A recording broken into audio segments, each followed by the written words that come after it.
Hello and welcome to Maluka IAS. Very recently, this country called Turkey has passed a law. और ये law में ये कहा गया है कि जितने भी बीमार डॉग्स हैं, स्ट्रीट डॉग्स, और जितने भी अग्रेसिव स्ट्रीट डॉग्स हैं तुर्की में, उनको यूथनाइज किया जाएगा या फिर सिंपल भाषा में मार दिया जाएगा। तो मुद्दे की बात ये है जो आपको मुझे हर सबको बात करनी चाहिए इसके बारे में कि ठीक है, if a dog is sick, put him out of his misery, it makes sense. If a dog is too aggressive in nature, he is attacking a lot of human beings, fine, I get it even then. But how do you analyze which dog is sick and which dog is aggressive? Dog तो अपनी बात नहीं बोल सकता सामने से, ना उसका कोई ओनर है क्योंकि वो स्ट्रीट डॉग है। जिस समय पे हम लोग बात कर रहे हैं कन्वेंशन ऑन बायोलॉजिकल डाइवर्सिटी की, जहां पे हम कह रहे हैं हमें अपने पेड़ पौधे, पक्षी, जानवर सबकी देखरेख करनी चाहिए, और माइंड यू ये लीगली बाइंडिंग ट्रीटी है, उसी समय पे ये लॉ आता है जिसका मिसयूज होना बहुत ही ज्यादा इजी है। तो क्या जान सिर्फ और सिर्फ ह्यूमन बीइंग की ही इंपॉर्टेंट है कि क्या जानवरों की जान भी बहुत ज्यादा इंपॉर्टेंट होती है? हम आए दिन अपने देश में भी ये देखते हैं कि काफी हद तक कुछ केसेस हुए हैं जहां पे अनप्रोवोक्ड अटैक हुआ है बाय डॉग्स। बट कहीं ना कहीं ये चीज का इम्प्लीकेशन या रिजल्ट क्या ये है कि ऐसे डॉग को मार दो? Well, that is open for your subjectivity.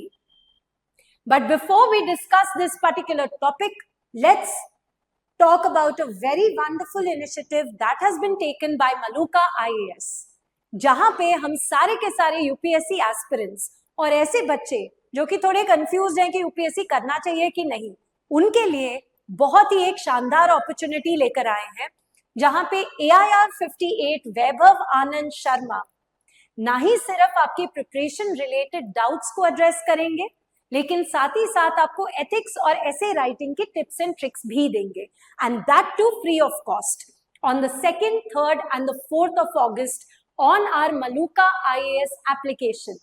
So do not waste this opportunity and download our application today. Now let's discuss what has happened. So जैसे कि मैंने आपको बोला, तुर्की ने अप्रूव किया है एक law to remove street dogs from the streets, जहां पे ऑपोजिशन ये कह रही है कि ये कहीं ना कहीं एक मैसेकर लॉ है। देखिए, बड़ी सिंपल सी बात है, me as a human being, अगर कोई मुझे फालतू में तंग करे, कोई मेरे को पत्थर मारे या फालतू में लात मार के फेंक दे, तो मैं भी रिएक्ट करूंगी, आप भी रिएक्ट करेंगे, तो एक डॉग भी रिएक्ट करेगा, वो बहुत ऑब्वियस है। मैं ये नहीं कह रही कि कुछ केसेस नहीं है जहां पे अनप्रोवोक्ड अटैक्स हुए हैं, उन केसेस में कहीं ना कहीं रेबीज जैसी बीमारी भी एक बड़ा योगदान होती है, लेकिन ये भी हमने देखा है, अपनी सड़कों पे ही देखा है, जहां पे लोग अपने बच्चों को नहीं रोकते before they go and mistreat, ill treat animals. तो इस पूरे चीज के दौरान क्या यही इसका इम्पैक्ट है, क्या यही इसका रिजल्ट है कि उन जानवरों को मार दिया जाए? चलिए ठीक है, इस लॉ में लिखा है कि बीमार डॉग्स को मारा जाएगा या फिर ऐसे डॉग्स को मारा जाएगा जो अग्रेसिव है, लेकिन डिसाइड कौन करेगा कि ये डॉग बहुत ज्यादा बीमार है या ये डॉग बहुत ज्यादा अग्रेसिव है? Government authority. And what is stopping that government authority by saying that this dog is aggressive, wherein in fact it is not? It can be very easily misused and it will lead to a massacre. यही law अगर इंसानों के लिए होता तो सारे के सारे खड़े हो जाते, लेकिन यही लॉ जब एक बेगुनाह ऐसे जानवर के ऊपर है जो खुद की गवाही नहीं दे सकता, तब ये उत्तरदायित्व इंसानों के ऊपर ही आता है कि हम इनकी रक्षा करें। तो चलिए आइए, let's understand what is happened in this particular country, which is Turkey. इनके हेड ऑफ द गवर्नमेंट ने, रेसेप अर्डोगन ने, ये लॉ बना दिया है, इसको अप्रूव कर दिया है, जहां पे कहा है कि बहुत ओवरक्राउडेड शेल्टर्स है, ओवरक्राउडेड शेल्टर्स है तो डॉग्स को मार दो, डॉग थोड़ा बीमार है तो उसको मार दो, डॉग को किसी और ने तंग किया तो वो अग्रेसिव है तो उसको मार दो। इसका तो कोई सेंस ही नहीं बना। How is this not violation of animal rights? जहां पे हमारा देश, हमारे सुप्रीम कोर्ट ने कहा है that street dogs also have a right to that road, they are very much citizens of our country. चलिए वोट नहीं कर सकते वो अलग बात है, लेकिन रहते तो इधर ही है, रक्षा भी हमारी करते हैं। और वेट, ये वाली चीज तो हमेशा से ही थी कि अगर एक एनिमल बियॉन्ड एनी डाउट बीमार है तो उसके ऊपर यूथनेशिया, मर्सी किलिंग यूज होती ही होती है। If there is a threat to human life, then yes we do end up doing this. In fact tigers की अगर हम बात कर ले, कितने ज्यादा अग्रेसिव वाइल्ड एनिमल्स, उनके लिए भी लॉज यही कहते हैं कि only and only when it is an absolutely only option, that is when you kill them. Otherwise, you make them unconscious and you take them to a shelter and you take care of them. So, ये particular law has been termed as a massacre law by the other people in Turkey, right? अगर president रेसिप Erdogan की बात करें तो कहते ये एकमात्र तरीका है स्ट्रे डॉग की प्रॉब्लम सॉल्व करने का। ये लॉजिक यूज करें तो ये एकमात्र तरीका क्या ओवर पॉपुलेटेड कंट्री को भी सॉल्व करने का होगा? पता नहीं। I don't know what logic are they applying and I don't understand why this massacre law has to come into play, जबकि already laws are in place wherein we say that aggressive dogs as well as sick dogs can be euthanised, right? कहीं ना कहीं अगर हम बात करें Istanbul की, तो लोग सरकार के खिलाफ हैं। ये कहते हैं कि आपका मैसेकर लॉ एक पीस ऑफ पेपर है, हम ये होने नहीं देंगे अपने डॉग्स के साथ, अपने स्ट्रीट डॉग्स के साथ, क्योंकि life and solidarity, not hatred and hostility will win. Now what are the implications of these dogs being massacred or this law being made? Humanitarian concern सबसे पहली बात है। अब एक ओर में आप कहते हैं that dog is a man's best friend, दूसरी ओर पे इंडियन आर्मी, इंडियन की क्या बात करें, हर एक देश की आर्मी, उनकी पुलिस के पास स्पेसिफिक यूनिट्स होती हैं जहां पे वो डॉग्स को ट्रेन करते हैं, जो कि जा जाके स्निफ करके बॉम्ब्स कहां पे रखे ये देखते हैं, डेड बॉडीज कहां पे ये देखते हैं। They help our police authorities, they help our forces, but on the other hand they become the most dangerous animals ever, and the only way to solve the problem apparently is by killing them, which makes no sense. There are also ethical issues because animal rights thankfully today is a big deal and should be, right? Public safety की अगर हम बात करें तो ये बिल्कुल बात सही है कि अनप्रोवोक्ड अगर कोई डॉग ऐसा कर रहा है तो कहीं ना कहीं उसको रेबीज है, कहीं ना कहीं वो अनप्रोवोक्ड इसीलिए कर रहा है क्योंकि वो खुद सफर कर रहा है। सोचने की बात ये भी है कि ये स्ट्रीट डॉग्स को खाना भी नहीं कोई प्रोवाइड करता, पानी तक कोई नहीं देता, शेल्टर्स में इनकी देखरेख ढंग से नहीं होती, जो ब्रीडर्स हैं वो भी इनको मिसयूज करते हैं और फिर उनके पपीज को बेच के बहुत ज्यादा पैसा कमाते हैं। लॉ तो उनके लिए भी बनना चाहिए, लॉ उस इंसान के लिए भी बनना चाहिए जो फालतू में just for some cheap pleasure इन डॉग्स के साथ इल ट्रीट इनको करता है और फिर जब रिएक्शन आता है तो बोलता है अरे डॉग बहुत ज्यादा अग्रेसिव है। Health risks are also another case. Yes again no, rabies वाले डॉग से या फिर डॉग बाइट से अगर बाय चांस रेबीज हो जाए तो उसका कोई solution नहीं है. That is true. And so hence, such dogs should be put out of their misery because, mind you, they are also not having a very great time with that illness, right?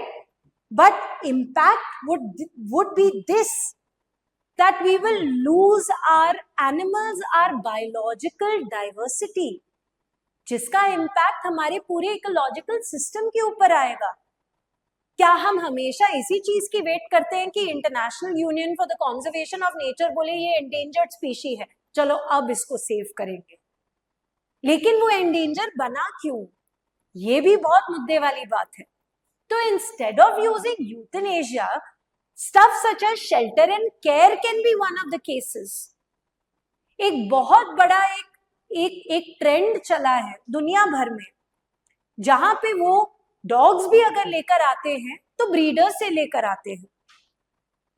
कोई भी street dogs को adopt नहीं करना चाहता है. If you are a dog lover, then how can you discriminate between one dog and another? So one of the ways to solve this particular problem is adopt them. Instead of going for a good looking dog, a dog is a dog at the end of the day. The shelters can be taken care of by in a very, very nice manner. सरकार को उनके लिए regulations बनाने चाहिए, जहां पे इन dogs की देखरेख करने के लिए कोई अथॉरिटी हो, वो उनके साथ क्रूअल्टी ना करे, उनको समय समय पे खाना खिलाए. एनजीओस भी अपना योगदान दे और सरकारी एजेंसीज भी. तो क्यों नहीं सॉल्व होगी ये पर्टिकुलर प्रॉब्लम? डिजीज कंट्रोल के लिए प्रॉपर इनकी वैक्सीनेशन होनी चाहिए, जिसके लिए प्रॉपर वेट्स होने चाहिए.